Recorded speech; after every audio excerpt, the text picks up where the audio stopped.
Gambia. Joining my Israel and from Gambia.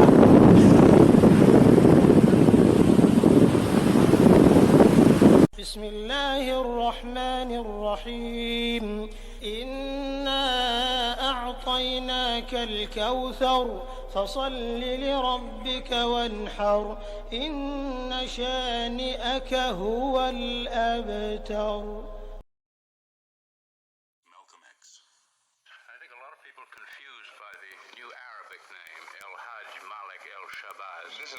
I've always had the name on my passport, Malik el-Shabazz, only I only used it in the Muslim world. Well, Hajj is a title that is given to any Muslim who makes the pilgrimage to Mecca during the official Hajj season. Well, will you now use Shabazz and drop X? I'll probably continue to use Malcolm X and I'll probably use it as long as the situation that produced it exists. You don't feel that Shabazz takes the place of X?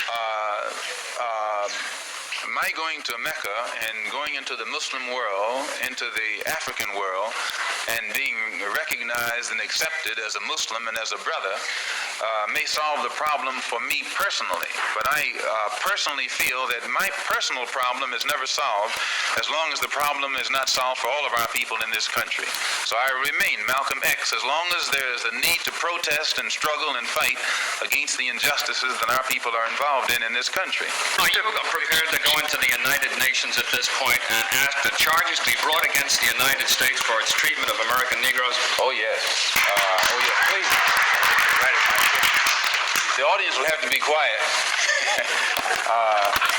Yes, as I pointed out when I was during my traveling, that African nations and Asian nations and Latin American nations look very hypocritical when they stand up in the United Nations condemning the racist practices of South Africa and that which is practiced by Portugal and Angola, and saying nothing in the UN about the racist practices that are manifest every day against Negroes in this society. Even in South Africa, those Africans aren't faced with bayonets and aren't faced with police dogs. I would be not a man.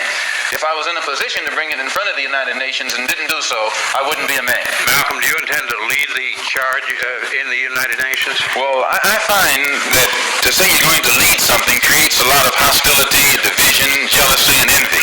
I hope to work with any group of leaders or any group of organizations to do whatever is necessary to see that this problem is brought before the United Nations. Have you had any commitment from any nations in Africa to support you? I would rather not say at this time, but one thing I found in my travels, all of them look upon us as their long-lost brother. You realize the implication is that you have had such commitments when you say... This is your interpretation of what I said. One thing that I found in all of my travels was that all of the Africans, not only Africans but the Asians and the Muslims, look upon us as their long-lost brothers. And America had actually tricked many of them into a hands-off policy by giving them the impression that she was honestly trying to do something to solve the problem. My argument over there was designed to prove that it is impossible for the United States government to solve the race problem. It's impossible. Malcolm, on your trip abroad, you said you sensed a feeling of great brotherhood and that conceivably you would be working toward integration in this country now. At least this is what your reporter to have said. Any comment on it? I don't think that I ever mentioned anything about working toward integration. They haven't even got integration right here in New York City. You have worse integration problems in the North than they have in the South. So if it doesn't work, if you can't bring about integration in New York City as international, cosmopolitan, up-to-date as it's supposed to be, you will never get integration anywhere else in the country. Are you prepared to work with some of the leaders of the other civil rights organizations? Certainly. We will work with any groups, organizations, or leaders in any way, as long as it's genuinely designed to get results.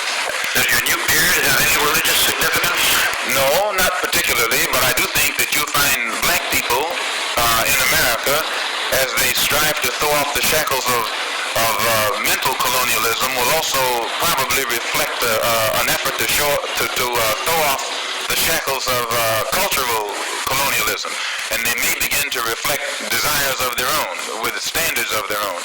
Malcolm, the more controversial remarks was a call for black people to get rifles and form rifle clubs sometime back. Do you still favor that? Self-defense? I don't see why that should be controversial. I think that if white people found themselves the victim of the same kind of brutality that black people in this country face, and they saw that the government was either unwilling or unable to protect them, that the intelligence on the part of the whites would make them get some rifles and shotguns and protect themselves. Now, Negroes are developing some kind of intellectual maturity too, and they can see that having waited upon the government to protect them has been a wait that has been in vain. So any of them who live in areas where the government is not able to do its job, then we do have to get together and do a job of protecting ourselves.